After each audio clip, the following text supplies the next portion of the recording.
What's going on, guys? Today on this beautiful Sunday, we're replacing the thermostat on my 392 6.4 liter Hemi. Alright guys, today we're going to be replacing the thermostat and bleeding the system. The tools of the trade for today is a 13mm socket with an extension, a ratchet, a 1/4 inch Allen key, vice grips, flathead screwdriver, rags and a bucket for underneath to catch the coolant, and a jug of new fresh orange OEM coolant. Alright, let's have at her. Alright guys, we're gonna remove the catch can first. There you go. It's out of the way.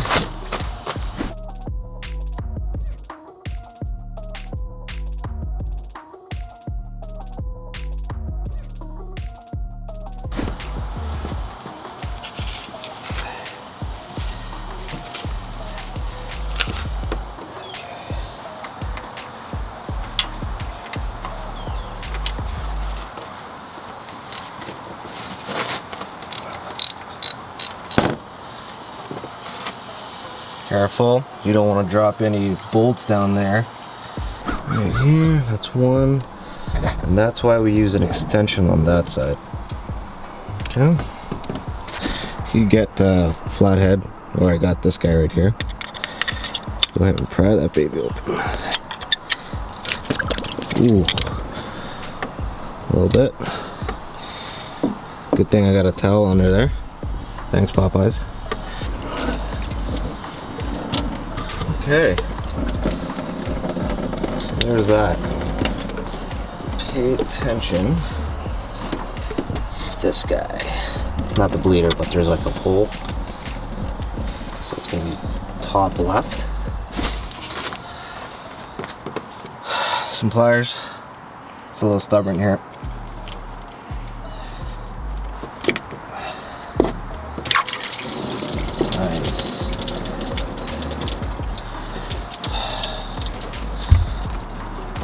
Alright,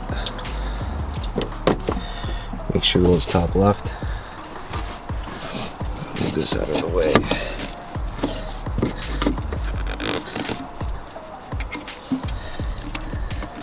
There we are.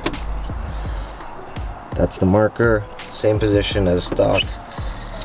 Throw this back in there, put it back on.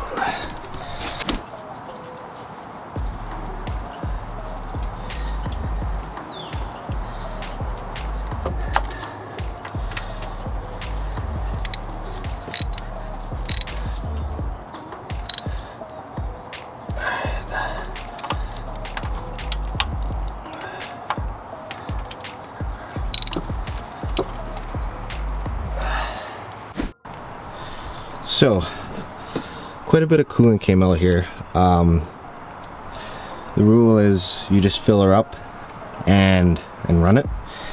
But I'm gonna fill her up and make sure that it fills up to this screw hole right here. This is where the water pump is. Right now I believe there's way too much air for me to be comfortable with. So let's go ahead and get this 1/4 inch Allen head.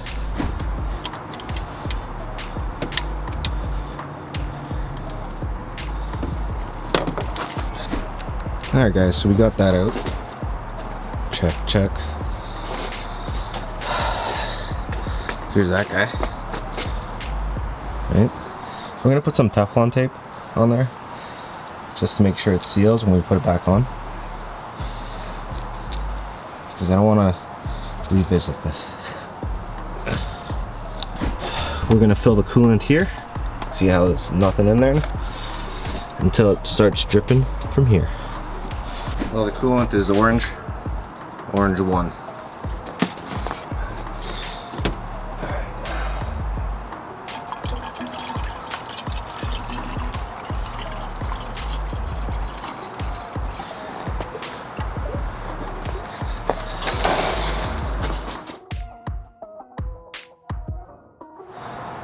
That was faster than expected.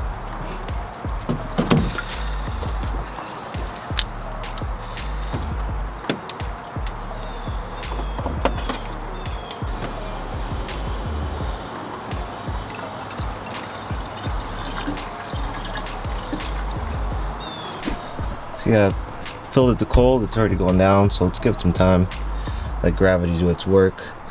Check that baby out. Here's our water pump plug that has Teflon on there. There's our installed housing. I'm gonna go ahead and check all the bolts and then do a little bit of a cleanup while we wait for the system to gravity feed itself. Alright guys, we're all buttoned up, all cleaned up here. Everything looks good on my end. A little bit of a bleed here, but you can see it goes up and down by squeezing this housing. So let's now run it with the cap off.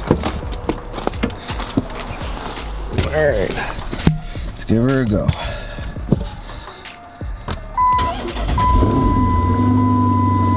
Put the bleed on blast. Okay, this is gonna allow coolant to run through the heater core. Let's do that. Let's watch the temps. Now when you're doing coolant work or any radiator work, always run it afterwards and run it for a significant amount of time. Let's just say like 30 minutes. It's better for something to happen in your driveway rather than the side of the road. So let's do this testing. Let's run it for a good half an hour. And with the cap off and monitor the level over there. We will monitor that level and then fill it up as we need. All right, let's do it. One thing we're gonna check here is that there's no leaks.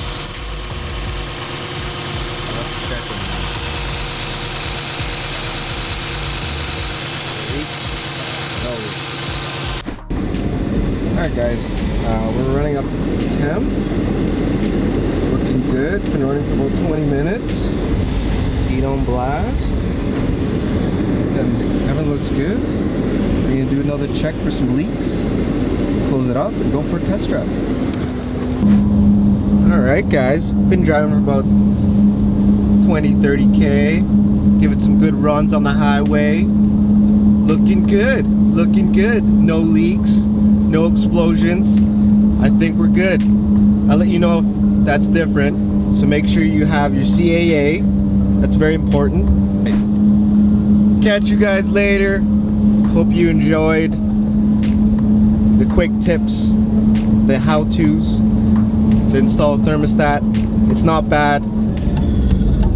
Looks like we're good. Peace out. Subscribe. Hit the notifications. And I'll check you guys later. Peace.